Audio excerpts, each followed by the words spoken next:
A lot of people think that when women choose a partner, they are mainly following a checklist: height, looks, money, confidence, status. And on the surface, that can seem true, because if you ask someone what they want, they might give you a very clear list. But real attraction is usually more complicated than that. Underneath all those spoken standards, there is often something quieter happening first. The body notices things before the mind explains them. Sometimes a person looks perfect on paper, yet something still feels off. Other times, someone breaks every rule you thought you had, and yet being around them just feels right. That is why choosing a partner can seem irrational from the outside, while feeling completely obvious from the inside. A lot of what people call taste or type is not random. It often comes from very immediate physical and emotional responses. Not because attraction is shallow, but because the body is always reading signals in the background. Long before someone says, "I like him," or "he's not for me," their nervous system is already reacting. It is noticing posture, voice, presence, smell, energy, timing, and whether being near this person creates tension or ease. Those reactions can be hard to explain, which is why people often describe attraction in vague ways. They say, "I don't know, he just has something," or "he seems fine, but I'm not feeling it." A lot of the time, that something is not mystery. It is the body making a decision faster than language can catch up. One of the most obvious things people notice is height. That does not mean every woman wants the same thing, or that height decides everything. But for many women, a taller frame stands out quickly. It is easy for the eye to register. A person who stands straight, moves with ease, and seems physically grounded can create an instant sense of presence. Some women describe it as attraction. Some describe it as chemistry. Some simply say he looks good. But often what they are really responding to is how that person occupies space. It is not just inches. It is the feeling of visual balance, physical confidence, and the subtle effect that body language has on the nervous system. That is why someone can technically meet the height standard and still not feel attractive, while someone else with a less impressive number can still feel very magnetic. Attraction is rarely about one trait by itself. It is about how traits come together in a living body. Posture matters. The way a person walks matters. The way they stand next to you matters. The way your body feels beside theirs matters. Sometimes it is not really tall that someone wants. It is the feeling that this person is solid, comfortable in their body, and easy to be around physically. Another thing people underestimate is scent.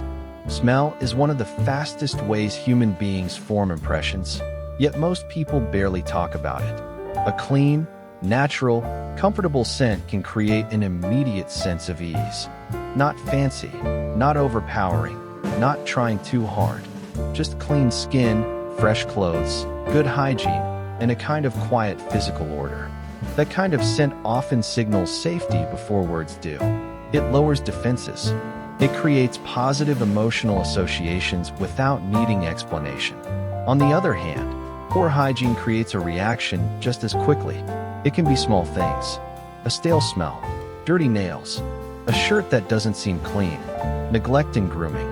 Even when a woman does not say anything out loud, the body often reacts first. It pulls back, not in a dramatic way, but in a subtle closing off. A lot of men think attraction is mostly visual, but many women are also responding to whether a person feels physically pleasant to be near. That response is not always conscious. Sometimes she just says, "I'm not feeling it," when what she really means is that something in her nervous system never relaxed. But even beyond appearance and scent, what stays with many women most deeply is not what a man looks like. It is what being around him feels like. That part is huge. A man can be handsome, tall, successful, stylish, and still leave a woman feeling tense, confused, or emotionally unsafe. Another man can be much simpler on the surface, but create a feeling of calm that makes her want to stay. That is why emotional stability matters so much, even if it sounds vague when people say it. Emotional stability does not mean being cold or robotic. It means a person's mood does not control the whole room. It means you do not have to guess what version of them you're getting today. It means they can handle frustration without exploding, handle disappointment without punishing everyone around them, and listen without making everything about themselves. When someone carries themselves that way, the body notices. It softens. The shoulders drop a little. Breathing gets easier. Conversation feels less like work. Attraction grows in that kind of atmosphere because safety and interest are not enemies. Very often, they grow together. That is why what people call emotional value is not some fluffy, imaginary thing. It is very real. The body feels it. If a relationship is full of chaos, tension, mixed signals, jealousy games, emotional withdrawal, and constant guessing, the nervous system starts treating that relationship like danger. Even if the woman tells herself she should stay, even if the man looks good on paper, her body may already be rejecting the situation. It becomes hard to relax, hard to feel desire, hard to feel warmth. The relationship turns into something the body has to survive instead of something it can enjoy. And this is also why many women, when they say, "I just don't feel anything," are not being dramatic or playing games. Sometimes their body has quietly picked up on a mismatch long before their mind has fully named it. There may be nothing obviously wrong, no huge red flag, no terrible flaw, but the chemistry is not landing, or the emotional environment feels slightly off, or the person's presence creates subtle discomfort instead of ease. That does not make either person bad. It just means attraction is not as logical as people pretend it is. What women value also often changes with age. When people are younger, attraction is more easily pulled by intensity, novelty, excitement, fast heartbeats, mystery, risk. Someone unpredictable can feel thrilling because the body confuses emotional stimulation with chemistry. A person who is bold, exciting, or a little dangerous can seem irresistible at 21 in a way that feels much less appealing at 35. That does not mean women become boring as they get older. It means the body starts valuing peace more honestly. As many women move through their late 20s and 30s, there is often a shift. Stability becomes more attractive. Not dullness, not passivity, but steadiness. A person who keeps their word. A person who shows up. A person who can be warm without being chaotic, strong without being controlling, and emotionally available without being overwhelming. At that stage, attraction often becomes less about fireworks and more about whether a person feels like somewhere your nervous system can rest. And this is also why many women, when they say, "I just don't feel anything," are not being dramatic or playing games. Sometimes their body has quietly picked up on a mismatch long before their mind has fully named it. There may be nothing obviously wrong, no huge red flag, no terrible flaw, but the chemistry is not landing, or the emotional environment feels slightly off, or the person's presence creates subtle discomfort instead of ease. That does not make either person bad.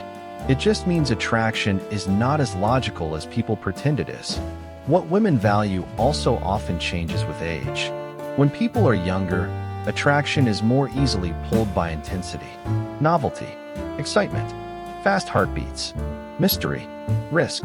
Someone unpredictable can feel thrilling because the body confuses emotional stimulation with chemistry. A person who is bold, exciting, or a little dangerous can seem irresistible at 21 in a way that feels much less appealing at 35. That does not mean women become boring as they get older. It means the body starts valuing peace more honestly. As many women move through their late 20s and 30s, there is often a shift. Stability becomes more attractive. Not dullness, not passivity, but steadiness. A person who keeps their word. A person who shows up. A person who can be warm without being chaotic, strong without being controlling, and emotionally available without being overwhelming. At that stage, attraction often becomes less about fireworks and more about whether a person feels like somewhere your nervous system can rest. And this is where a lot of men misunderstand women. They think attraction is about memorizing a list of standards and meeting them one by one. Be this tall, dress this way, say these lines, earn this much. But real attraction is often less like passing an exam and more like creating a full-body response. Does she feel relaxed around you? Does she feel seen without being pressured? Does your presence make her nervous system lean in or quietly back away? Those things are often stronger than any scripted idea of what women should want. At the same time, it is important not to oversimplify women either. Not every woman values the same traits in the same order. Not every preference is biological destiny. Personal history matters. Culture matters. Past relationships matter. Age matters. Trauma matters. Confidence matters.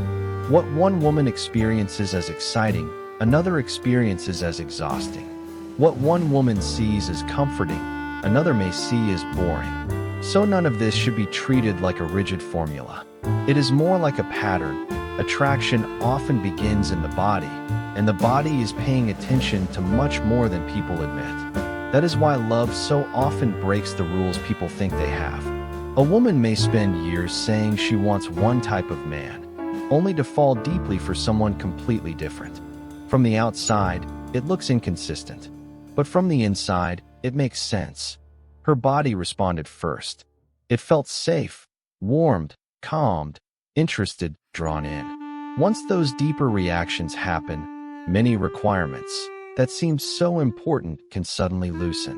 Not because she gave up her standards, but because something more real than a checklist took over. So when you hear a woman say, "I just don't feel it," it does not always mean she is being picky or vague. Sometimes it means her body has already noticed a mismatch that her mind is still trying to translate.